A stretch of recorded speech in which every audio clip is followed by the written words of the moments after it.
जय भीम दोस्तों। आज हम आपको बताएंगे एक दलित कलेक्टर और बाबा साहब के बीच की कहानी। बाबा साहब ने किस लिए उस दलित कलेक्टर लड़के को अपने पास बुलाया था, तो चलिए कहानी को शुरू करते हैं। एक गांव में एक लड़का रहता था। वह बहुत ही पढ़ने में तेज था। वह पढ़ाई में बहुत मेहनत करता था और पढ़ाई करता रहा। एक दिन ऐसा समय आया कि वह दलित समाज का लड़का कलेक्टर बन गया। जब वह दलित समाज का लड़का डीएम बन गया तो सारे गांव, मोहल्ले, शहर, सभी जगहों पर चर्चा होने लगी। धीरे धीरे यह चर्चा बाबा साहब अंबेडकर तक पहुंच गई और बाबा साहब ने जब यह सुना कि एक दलित समाज का लड़का कलेक्टर बन गया है, यह सुनकर उनको बहुत खुशी हुई। यह बात उस समय की है जब बाबा साहब कानून मंत्री के पद पर थे और उस समय वह दलित समाज का लड़का पहला कलेक्टर था। एक दिन बाबा साहब ने उस लड़के को मिलने के लिए बुलवाया।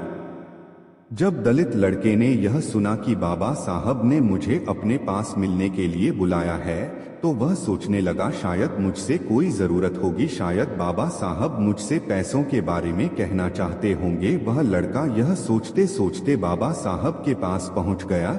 जब बाबा साहेब के पास गया, उस समय बाबा साहब अपनी किताबें पढ़ रहे थे।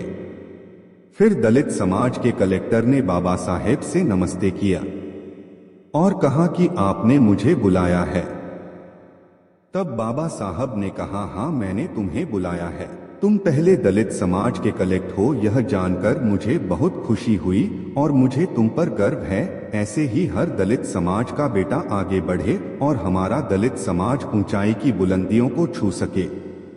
कुछ देर बाद बाबा साहब ने उस लड़के से कहा कि बेटा, तुम्हारे पास लाल बत्ती वाली सरकारी गाड़ी है? उस लड़के ने कहा, हाँ, मेरे पास गाड़ी है। इस पर बाबा साहब ने कहा, बेटा, जिस दलित समाज के गरीब बस्ती में तुम्हारा जन्म हुआ है, जिस बस्ती से तुम निकाल करके आज इस मुकाम पर पहुँचे हो, उस बस्ती में तुम थोड़ा सा समय निकाल कर जरूर जाना। जब तुम वहां जाओगे तो तुम्हारे गांव की जो महिलाएं हैं, जो बच्चे हैं, बूढ़े हैं, तुम्हें सरकारी गाड़ी में देखेंगे तो उन बच्चों में, महिलाओं में एक भावना जागृत होगी। उनके अंदर यह उत्साह बढ़ेगा कि मैं भी अपने बच्चों को इसी तरह पढ़ाऊंगी, हमें भी अपने बच्चों को कलेक्टर बनना है, एसडीएम बनाना है, बड़े से बड़ा अधिकारी बनाना है। इतना कहकर बाबा साहब फिर से अपनी किताब पढ़ने लगे और वह लड़का वहीं पर खड़ा रहा। कुछ देर खड़ा रहा। उस लड़के ने सोचा, बाबा साहब ने मुझे किस लिए बुलाया था, शायद अभी तक वह बात कही नहीं है। वह लड़का यह सोच रहा था कि शायद मुझसे इनको पैसों की जरूरत होगी, इसलिए मुझे बुलाया है। थोड़ी देर बाद बाबा साहब अपनी किताबें बंद करते हैं और देखते हैं कि वह लड़का वहीं पर खड़ा है। फिर बाबा साहब ने उस लड़के से कहा, अभी तक तुम यहीं पर खड़े हो? तब उस दलित कलेक्टर ने कहा, हमें किस लिए बुलाया था, आपने वह बात नहीं बताई। तब बाबा साहब ने कहा, बेटा, मैं इतना ही कहना चाहता था तुमसे, उस गरीब बस्ती में तुम जरूर जाना ताकि तुम्हें देखकर सभी महिला और पुरुष अपने बच्चों को जरूर पढ़ाएं और अपने बच्चों को अच्छी से अच्छी शिक्षा दिलवाएं ताकि हर वह गरीब और हमारा दलित समाज आगे बढ़े। बस इतना ही कहना चाहता था। इतना सुनकर वह दलित समाज का कलेक्टर अपनी सोच को धिक्कारने लगा। उसने कहा कि मैं क्या सोच रहा था, मैं बाबा साहब के प्रति इस तरह की सोच मेरी गलत थी। ऐसे महान महामानव को मेरा कोटि कोटि प्रणाम।